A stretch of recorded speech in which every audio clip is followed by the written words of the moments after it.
Hello दोस्तों, mains daily answer writing initiative में आपका स्वागत है।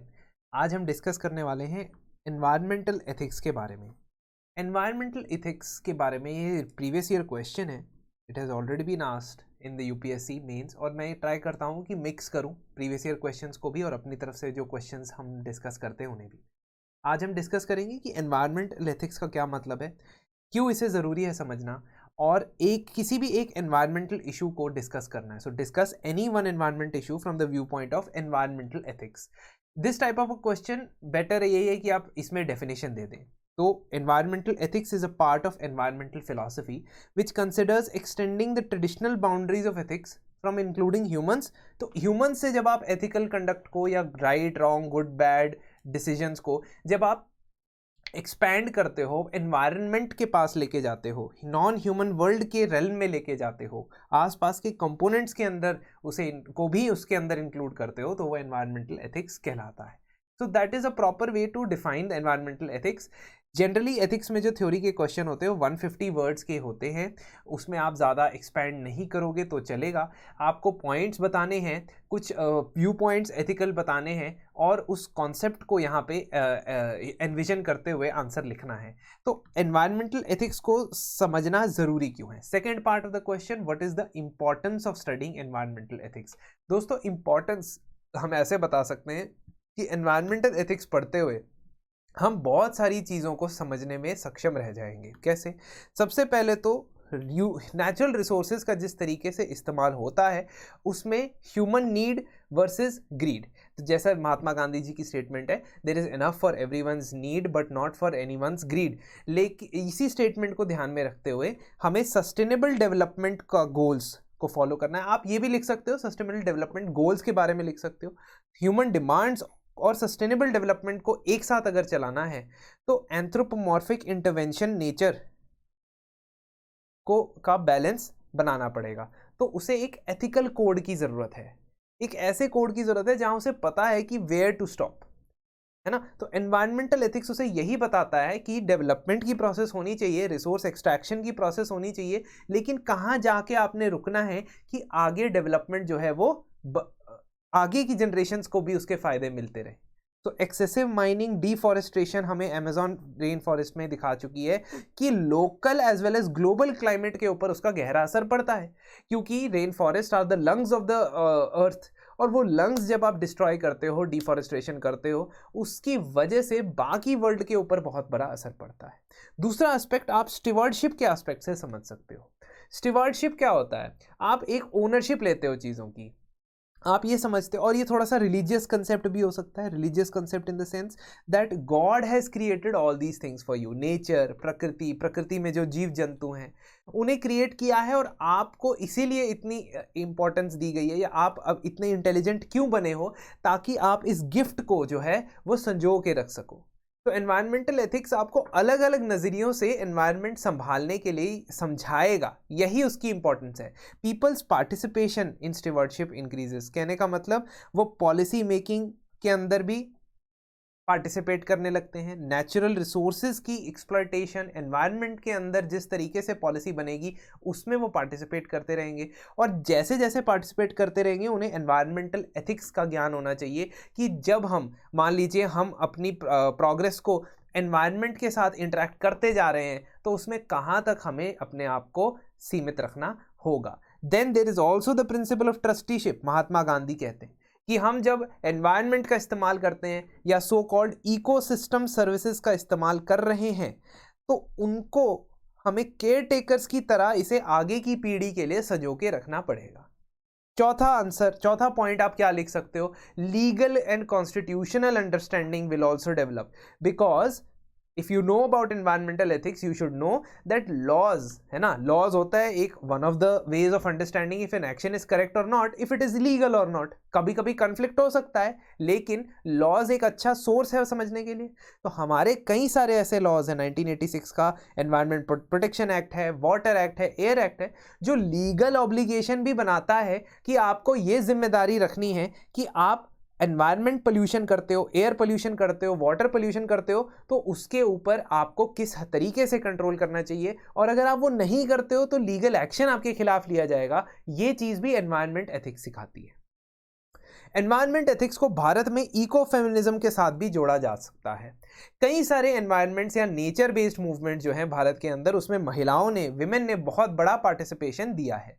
एग्जाम्पल के तौर पे हम चिपको मूवमेंट या अपिको मूवमेंट की बात कर सकते हैं, जिसमें विमेन की मैसिव पार्टिसिपेशन देखी गई है। और इस चीज़ को भी समझने के लिए, या जेंडर इक्वालिटी, जेंडर जस्टिस को समझने के लिए एनवायरमेंटल एथिक्स बहुत ज़्यादा ज़रूरी होता है।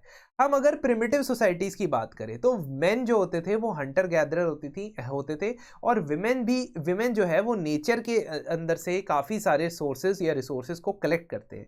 ट्राइबल सोसाइटी के अंदर भी ऐसा देखा जाता है that women have been involved in the interaction with the nature. तो वो जो इंटरैक्शन होता है फ्लोरा के साथ, फौना के साथ, नेचुरल रिसोर्सेज के साथ, वो विमेन का भी काफ़ी ज़्यादा होता है। और उस संदर्भ में अगर हम एनवायरनमेंट को प्रोटेक्ट करते हैं तो हम जेंडर जस्टिस या इको फेमिनिज्म के कॉन्सेप्ट को समझ सकते हैं, जैसा कि हमने चिपको मूवमेंट का एग्जाम्पल भी दिया। Polluter pays principle, polluter pays principle बहुत इंपॉर्टेंट प्रिंसिपल है जो एनजीटी, नेशनल ग्रीन ट्राइब्यूनल, इस्तेमाल करता है। इससे हमें यह पता लगता है कि आप अगर डैमेज कर रहे हैं एनवायरनमेंट को अपने आसपास के, तो आपको उसका हर्जाना भी भुगतना पड़ेगा। You are responsible and you have to pay the price. ऐसे यमुना फ्लड प्लेन्स के केस के अंदर, आर्ट ऑफ लिविंग केस के अंदर, जब यमुना फ्लड प्लेन्स को डैमेज पहुंचा तो एनजीटी ने काफ़ी हैवी पेनल्टी लगाई।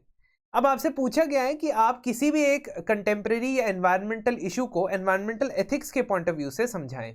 आप अपनी मर्जी का कोई भी इशू उठा सकते हैं। आपको एक बेसिक पैरामीटर पता लग गया कि एनवायरमेंटल इशू एथिक्स में या एथिक्स में क्या क्या चीज़ें डिस्कस होती हैं, तो आप किसी भी इशू को डिस्कस कर सकते हो। यहाँ पे मैंने डेवलपमेंट वर्सेस एनवायरमेंट डिबेट को एक ब्रॉड इशू लिया है, और रीसेंट पास्ट में कुछ चीज़ें देखी गई है, जैसे आरए फॉरेस्ट, वो आरए का मेट्रो शेड जो बन रहा था मुंबई में और उसमें प्रोटेस्ट चल रहा था, या केन बेटवा लिंक कैनाल की वजह से जो कान्हा नेशनल पार्क है उसके कुछ एरिया को सबमर्ज हो जाने की जो खबरें थी, या जो हमने देखा कि उसके इम्पैक्ट की वजह से कान्हा नेशनल पार्क अफेक्ट हो रहा था, उससे हमें एक ब्रॉड इशू निकल के आता है कि डेवलपमेंट वर्सेस एनवायरनमेंट।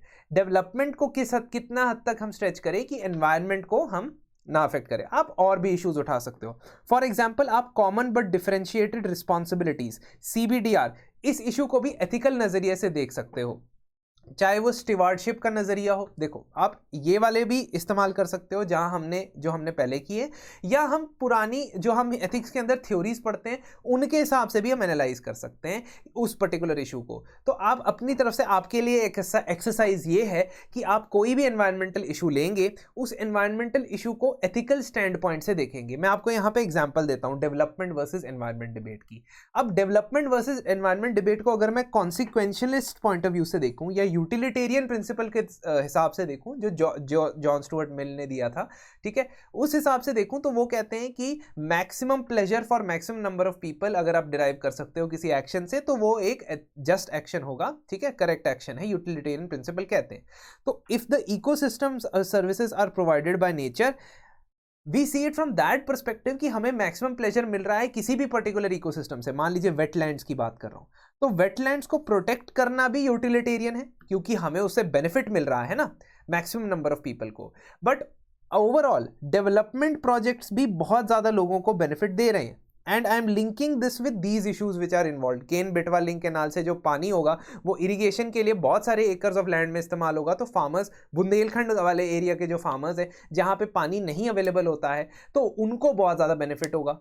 तो कॉन्सिक्वेंशलिज्म या यूटिलिटरिज्म की तरफ से अगर हम देखें तो दोनों ही एस्पेक्ट, एनवायरनमेंट एस्पेक्ट और डेवलपमेंट एस्पेक्ट, दोनों ही एस्पेक्ट को ध्यान में रखना होगा। दोनों अपनी अपनी जगह सही है, तो क्या कर सकते हैं हम, रिकंसाइल करना होगा दोनों को। दूसरा, डिओंटोलॉजिकल पर्सपेक्टिव यानी कि ड्यूटी। अब जो मैंने स्टीवार्डशिप वाला पॉइंट बताया था यहाँ पे सेकंड नंबर पे, that is just like a deontological perspective, कि हमें ऑल लिविंग बीइंग्स को प्रिजर्व करना है, प्रोटेक्ट करना है, ये हमारी मॉरल ड्यूटी है। और अगर केन बेटवा लिंक कैनाल की वजह से अगर जो टाइगर्स का रिजर्व है या जो बाकी फ्लोरा फोना का हैबिटेट है वो डिस्टर्ब होता है, तो हमारे लिए बहुत बड़ी प्रॉब्लम है। But it is also the duty of authorities to consider and act upon citizen grievance. अब ड्यूटी ऑफ, हमारी ड्यूटी क्या है, और सिटीजन्स को की डेवलपमेंट, ये किसकी ड्यूटी है, गवर्नमेंट की ड्यूटी है। तो दोनों ही ड्यूटीज अपनी निभा रहे हैं। Again we require balance from the deontological perspective also. देखिए आपको मैं अगेन बता रहा हूं, आप कोई भी एनवायरमेंट इशू उठा सकते हो। इफ यू वांट आप ह्यूमन एनिमल कॉन्फ्लिक्ट उठा लेना और उस पर मुझे बताना कमेंट सेक्शन में कि आप उसको एथिकली कैसे डील करोगे, है ना। ह्यूमन एनिमल कॉन्फ्लिक्ट हम देखते हैं ना, कई सारे एलिफेंट्स जो हैं मर जाते हैं because of the electricity cables, ठीक है। फिर हम देखते हैं कि कुछ एनिमल्स को जो है वर्मिन डिक्लेयर कर दिया जाता है under wild life protection act. तो ये चीज़ें आप सोचें, इसके ऊपर एथिकल जो डिस्कशन है कमेंट सेक्शन में करें, बहुत ही एनरिचिंग होगा, क्योंकि एथिक्स ना पर्सपेक्टिव से आती है। एक बंदे का पर्सपेक्टिव आपको कई बार वो आंसर नहीं दे पाता है जो आप 3-4 लोगों से डिस्कस करके बता सकते हो। और यही चीज़ है, सीखना है आपने, सब जगह से सीखना है। आपकी जो सीख होनी चाहिए डेमोक्रेटिक होनी चाहिए, कोई एक पर्टिकुलर जगह से सीखना ज़रूरी नहीं है।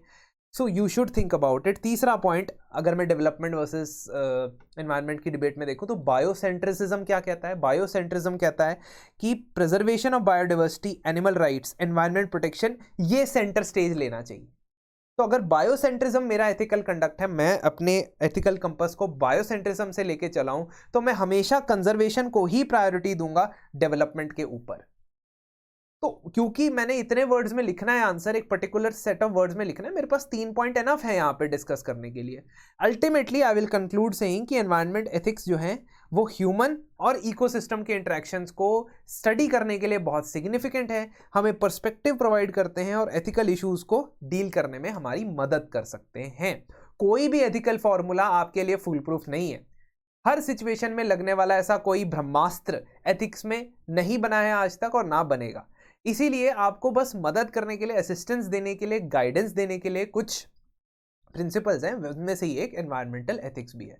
तो दोस्तों इस तरीके से आप इस क्वेश्चन को हैंडल कर सकते हैं। आप, मैं चाहूँगा कि आप इसके बारे में और डिस्कशन करें कमेंट्स के अंदर, और जैसे जैसे डिस्कशन करेंगे it can develop to further new points can be generated. तो मैं चाहता हूँ कि जो हम ये आंसर राइटिंग करते हैं उसके अंदर हम इसे एक ब्रेनस्टॉर्मिंग का एरिया भी बनाएं, वहाँ पे डिस्कस करें, ठीक है, और उससे कई सारी चीज़ें निकल के आ सकती हैं। Of course we'll stick to what we are aiming at and that is writing a good answer. तो दोस्तों इसी के साथ ये सेशन खत्म होता है, नेक्स्ट सेशन में दोबारा मुलाकात होगी।